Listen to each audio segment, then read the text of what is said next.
अस्सलाम वालेकुम, क्या हाल है आप सबके। उम्मीद करती हूँ अल्लाह पाक से कि आप सब लोग जहाँ कहीं भी हों खैर आफियत के साथ हों, आमीन। और यहाँ पे आप देख रहे हैं मेरा कारपेट पूरा कमरे में जो है फैला हुआ है। तो ये पिछले साल का धुला हुआ था तो मैंने लपेट के रख दिया था, क्योंकि जब गर्मियाँ आती हैं तो मुझे बड़ी घबराहट होती है कमरे को देख के, क्योंकि ऑलरेडी मेरा जो छोटा कमरा है उसमें फुल टाइम जो है वो कारपेटिंग हुई हुई है। तो वहाँ भी मैंने जो है आने जाने के रास्ता छोड़ के कारपेट बिछाया है। तो बस ये कमरा जो है फिर मैं थोड़ा सा रिलीज़ कर देती हूँ गर्मियाँ जब आती हैं तो, क्योंकि मुझे घबराहट होती है, बहुत ज़्यादा बिछा हुआ होता है। तो बस एक मैट्रेस इस कमरे में पड़ा हुआ होता है, बाकी ये कि फ़र्श पे जो है वो टाइल्स मार्बल लगे हुए हैं, तो ऐसा कोई इशू होता नहीं है। साफ़ सुथरा सा फ़र्श है माशाल्लाह से। तो हम लोगों को ज़्यादातर जो है ठंडी ज़मीन पे बैठने की आदत है गर्मी में, क्योंकि एसी नहीं है मेरे यहाँ, तो एयर कूलर चलता है। तो बस यही है कि घबराहट बहुत ज़्यादा होती है देख देख के कारपेट को। तो मैंने ये लपेट के रख दिया था इसको, जो है मैंने ब्लैंकेट के हालांकि जो बैग आते हैं उसके अंदर लपेट के रखा था। तो उसके बावजूद भी इसके अंदर इतनी कोई मिट्टी निकली है ना, तो जब मैंने इसको लपेटा था तो मैंने इस पे से झाड़ू लगाई थी और फिर इसको झाड़ के अच्छी तरीके से फिर मैंने रखा था। तो आप यकीन जाने जब मैंने इसे खोला है तो तब भी इसके अंदर इतनी कोई डस्ट यानी कि स्टोर हो गई थी, वो छन जाती है ना कि जिसे कहते हैं। फिर खोला तो मुझे इतनी छींकें लगी और इतनी कोई मिट्टी निकली है। धोने के बाद मैंने इसको चेयर पे जब ड्रेन किया इसमें से पानी, तो आपको मैंने आगे वीडियो में दिखाया है इस कदर की कीचड़ और मिट्टी निकली है कि जैसे कोई ये सदियों से धुला नहीं है, और ये तीसरी बार धुल रहा है। तो बस ये यहाँ पे जो है यही है एक ड्रेन का जो है सिस्टम पानी का। बाकी उस कमरे में कारपेट बिछा हुआ है, तो यही इसी कमरे का ये कारपेट है। तो मैंने सोचा कि इसको यहीं रख के धो लेती हूँ, क्योंकि अभी तो यहाँ पे जो है क्लियर है फ़र्श। मैंने मैट्रेस को बाहर रख दिया था और ये देखें कीचड़ देखें आप कितनी निकली है। तो हर बार जब भी सर्दियाँ आती हैं तो इसी तरीके से ही पूरे घर की क्लीनिंग होती है। मैंने कर्टन भी सारे उतार के जो है वो धो लिए थे, और धोने के बाद जो है इसी वीडियो में मैंने दिखाया है कि वो सूख भी गए हैं सुबह। तो ये एक दिन पहले की वीडियो है। यहाँ पे मैंने जो है सारा कारपेट धो लिया था, इसके बाद मैंने कर्टन उतारे थे और फिर मैंने इसके बाद मशीन लगाई थी। ये सुबह ही सुबह मैंने ये सारे काम कर लिए थे, तो शाम तक जो है मैं पर्दे धो के फारिग हो गई थी, और फिर सुबह तक वो पर्दे बिल्कुल खुश्क हो गए थे। तो बहुत अच्छे खिले खिले निखरे से पर्दे मुझे लग रहे थे। और फिर उसके बाद मैंने लगाई थी मशीन। यहाँ पे मैं दीवारें साफ़ कर रही हूँ, जो कि मेरे बेटे ने काफ़ी स्क्रैचेस मारे हुए थे जो आपको नज़र नहीं आते होंगे।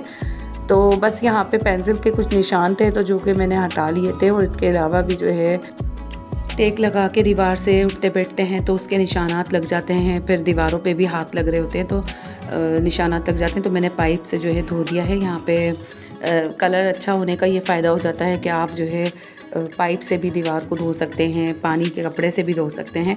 तो सिर्फ ये इस कमरे के अंदर जो है वो मैट फिनिश है। और यहाँ पे जो है मैंने कारपेट को अच्छी तरीके से धोने के बाद चेयर पे रख दिया था उसका पानी, ताकि ड्रेन होता रहे आहिस्ता आहिस्ता, क्योंकि इस कमरे के अंदर वैसे भी अभी कोई किसी को आना नहीं है, तो रात तक ही इधर जो है लेटना बैठना होगा। बच्चे अभी ट्यूशन पढ़ रहे थे, और दूसरा ये कि जो है दूसरे कमरे में अभी स्पेस इतनी होती है कि हम लोग बैठ उठ सकते हैं। तो इस कमरे को मैंने ऐसे ही छोड़ दिया था। यहाँ पे दूसरी चेयर मंगवा के मैंने उस पर भी अपने बेटे की हेल्प लेके जो है ना दूसरी वाली चेयर पे भी कारपेट को जो है मैंने सेट करके रख दिया था, ताकि इसका पानी अच्छा से ड्रेन हो जाए। उसके बाद जो है मैंने अपने प्लाज़ा के वॉल पे डलवा दिया था, तो इसको अच्छी खासी हवा लग गई थी, ये ड्राई हो गया था रात भर में। और यहाँ पे जो है मैं ये सारे कर्टन उतार लूँगी, क्योंकि ये भी जो है मैं मीठी ईद पे जो मैंने डाले थे धो के, तो जब के ही लगे हुए थे। फिर उसके बाद मैं वेकेशन पे बच्चों के साथ इस्लामाबाद चली गई थी, तो मैं यहाँ नहीं थी बकरा ईद पे, बड़ी ईद पे। तो बस ये जब के ही थे। फिर मैं वहाँ से आई तो उसके बाद काफ़ी हम लोग बच्चे वगैरह सब बीमार हो गए। उसके बाद फिर मैंने व्लॉग स्टार्ट कर ली बनाना, तो बस ये पर्दे रह ही जाते थे धोना। तो इतना कोई टाइम होता नहीं है कि बकरा ईद पे धुल जाते ये पर्दे, लेकिन मैं थी नहीं। फिर उसके बाद डिले होता गया टाइम, तो अब बस इनकी बारी आ ही गई थी। तो सोचा सर्दियाँ आ रही हैं और सर्दियों में जो है हर चीज़ बंद हो जाती, तो फिर यही होता है कि सारी चीज़ों को धो के लगाया जाए। कर्टन है, कारपेट है, यहाँ तक के जो कंफर्ट वगैरह होते हैं वो भी धुलते हैं। तो मैंने इन पर्दों को धोने के बाद जो है पानी चेंज करके फिर मेरा जो है टाइम मेरे पास बचा था, तो मैंने एक जो है कंफर्ट भी धो दिया था अपने बेटे का। उसके बाद मेरे पास अभी तीन कंफर्ट और 2 जो है ब्लैंकेट हैं जो कि मैंने धोने हैं बारी बारी, और 4 जो है मेरे पास वो खेस हैं। तो सर्दी स्टार्ट होती है, तो जब हल्की फुल्की सर्दी स्टार्ट होती है तो फिर बच्चे जो है कुछ मांग रहे होते हैं हल्का फुल्का ओढ़ने के लिए, तो मेरे पास जो खेस होते हैं तो मैं बच्चों को वो दे देती हूँ, क्योंकि यहाँ इतनी जल्दी कोई सर्दी एकदम से आती नहीं है, स्लो स्टेजेस पे आती है। फिर जाके कहीं दिसंबर के लास्ट और जनवरी में जो है वो बहुत सर्दी हो जाती है, और फेब के स्टार्ट में बस इतनी सर्दी पड़ती है यहाँ 1.5-2 महीने बमुश्किल।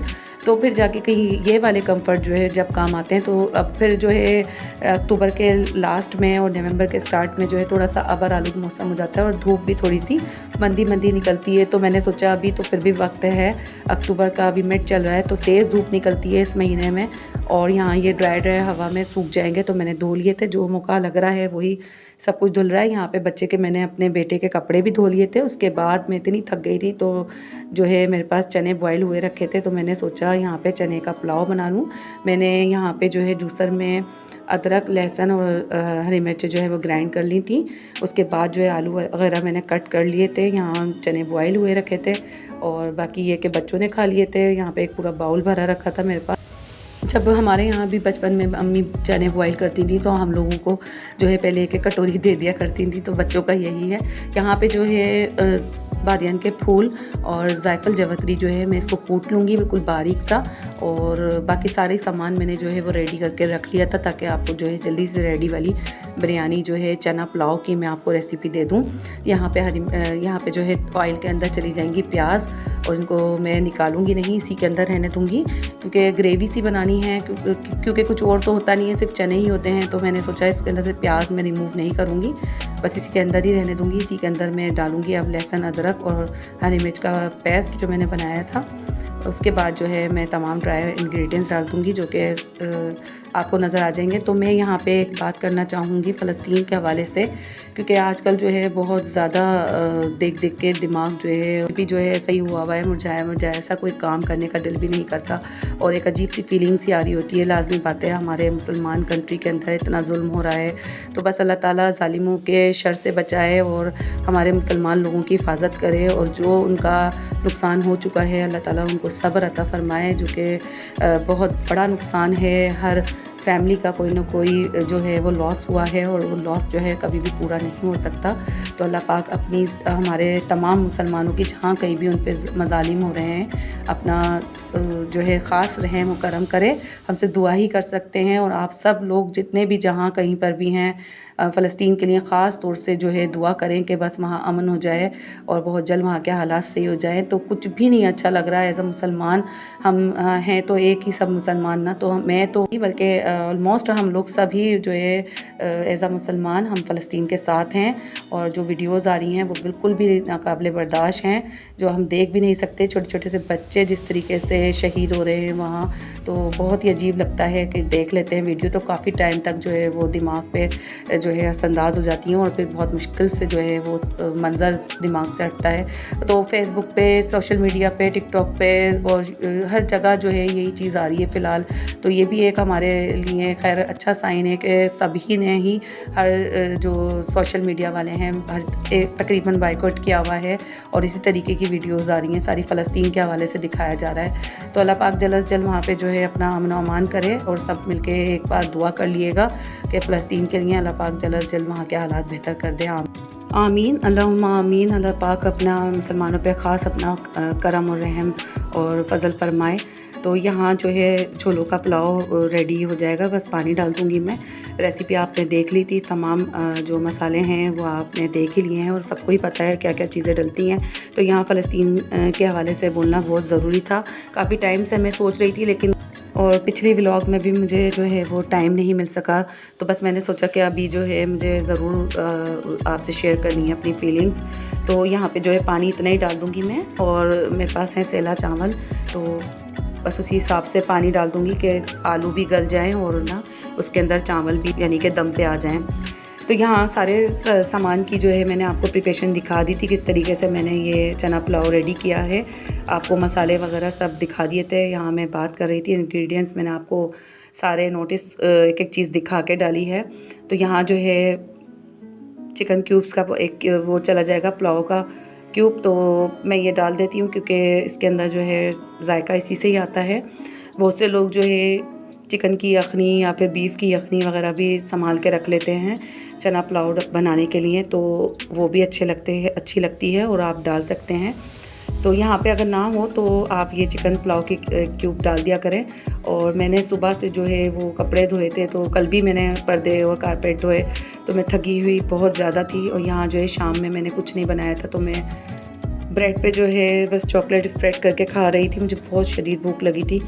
और यहाँ जो है आलू गल चुके थे, तो अब मैं डाल दूँगी इसमें चावल, और चावल डालने के बाद बस पुलाव रेडी हो जाएगा। और हम लोगों ने जब खाया तो ये बड़ा ही मज़े का बना था। आप इस रेसिपी से बनाएंगे तो यकीन करें बिल्कुल ही देग स्टाइल में ये पुलाव आपका रेडी होगा बन के। बिल्कुल इसी तरीके से आप बनाइएगा, तो इंशाल्लाह ताला आप ख़ुद कहेंगे कि वाकई में एक चना पुलाव की रेसिपी, आलू छोले के चावल जिसे कहते हैं, बहुत बेहतरीन आपको जो है मैंने दी है। यहाँ पे जो है केवड़ा एसेंस मेरे पास बिल्कुल ख़त्म हो गया था। लास्ट में जो बोतल बची थी उसमें मैंने चंद ड्रॉप्स पानी के डाल के उसको हिला के वो शेक करके डाल दिया था। तो ये ज़रूर डाला करें आप, ख़ास तौर से बिरयानी के अंदर। इससे एक देगी टेस्ट आता है, एक इससे आता है, और एक जायफल जावित्री अक्सर लोग स्किप कर देते हैं, तो आप थोड़ी सी जो है ज़रूर डाला करें। ये चावलों की बादी भी मारता है जायफल जावित्री, और जो है क्या कहते हैं हमारी हेल्थ के लिए भी अच्छा होता है। तो हर चीज़ एक क्वांटिटी में और एक एतदाल में ही डालनी चाहिए। हर चीज़ की ज़्यादती जो होती है वो फिर नुकसान ही देती है, चाहे वो गरम मसाला ही क्यों ना हो, तो उसको भी जो है वो एतदाल में डालना चाहिए। अक्सर जो है वो देग दम जो करते हैं भटियारे, तो बहुत ज़्यादा गरम मसाले की जो है वो बम्बार कर देते हैं। तो उनसे अगर पहुंच जाए मेरी बात या मेरा मैसेज, तो आप लोग भी अगर पकवाया करें तो ख़ास तौर से बोला करें कि बराए मेहरबानी गरम मसाले की क्वांटिटी जो है वो कम रखा करें। बहुत ज़्यादा डालते हैं हमारे यहाँ पे जो है गरम मसाला। हैदराबाद में ख़ास तौर से जो बिरयानियाँ बनती हैं और मैं शादी ब्याहों में जो खाती हूँ, तो यकीन करें वो लगती तो बड़ी टेस्टी हैं, लेकिन जब हम घर आ रहे होते हैं तो हमारे पूरे हलक तक छिले हुए होते हैं और छाले से हो जाते हैं ज़बान से हलक तक। तो बस यहाँ पे ये मसला बहुत ज़्यादा है। इस तरीके की बिरयानी जो रेडी होके बाहर से आती हैं रेडीमेड, तो गरम मसाला पता नहीं क्यों वो बहुत ज़्यादा लौंग हैं, और वो जो है काली मिर्चों का इस्तेमाल करते हैं, दालचीनी का। तो हर चीज़ एतदाल में ही डाला करें। सेहत के लिए हर चीज़ नुकसानदेह जो फ़ायदा भी दे रही होती है, अगर आप ओवर ईटिंग करेंगे तो वो आपको एक जगह जाके नुकसान ही करेगी। यहाँ पे जो मैंने कांच की लिड लगाई थी तो वो स्लिप हो रही थी, क्योंकि मेरा दिल कर रहा था कि मैं लगा दूँ, लेकिन बस फिर मैंने इसी की ही लिड लगा के जो है वो दम पे लगा दी थी बिरयानी। उसके बाद जो है देखें कितना अच्छा लुक आया था। अच्छा, मैंने यहाँ पर ड्राई जो है इसलिए डाला था फूड कलर कि इसकी स्टीम इतनी सारी ऊपर आ रही थी, जो बबल्स आ रहे थे पानी के, तो मैंने उसी में ही इसको डाल दिया था। तो मुझे ऐसा लग रहा था कि कुछ ज़्यादा ना हो जाए पानी, तो मैं अक्सर ये कर लेती हूँ टिप अप्लाई। तो अगर आप पानी में घोल के डालेंगे तो फिर उससे फिर जो चावल होते हैं वो थोड़े से बैठ जाते हैं, यानी कि खिले खिले चावल नहीं बनते। ये देखें कितने माशाल्लाह से, ये मेरे पास 1 किलो में कुछ कम ही होंगे चावल, बस लास्ट यही बचे थे, तो मैंने सारे चना पुलाव बना लिया था। और ये बहुत बेहतरीन फूल के चावल अच्छे खासे हो जाते हैं भीग के जब बनते हैं तो। और माशाल्लाह एक एक दाना खिला खिला बना था और इतना यमी बना था ये पुलाव। तो आप ज़रूर इस रेसिपी से मुझे बताइएगा बनाकर। और एक बात और कि हम लोग डरते बहुत ज़्यादा हैं कोई हक बात और सच बात कहने के लिए, तो हम लोग बहुत ज़्यादा पीछे रहते हैं, एक दूसरे का इंतज़ार कर रहे होते हैं कि शायद पहल कोई और कर ले। तो आप लोग प्लीज़ अच्छे काम के लिए क्यों नहीं पहल करते, क्यों नहीं बोलते।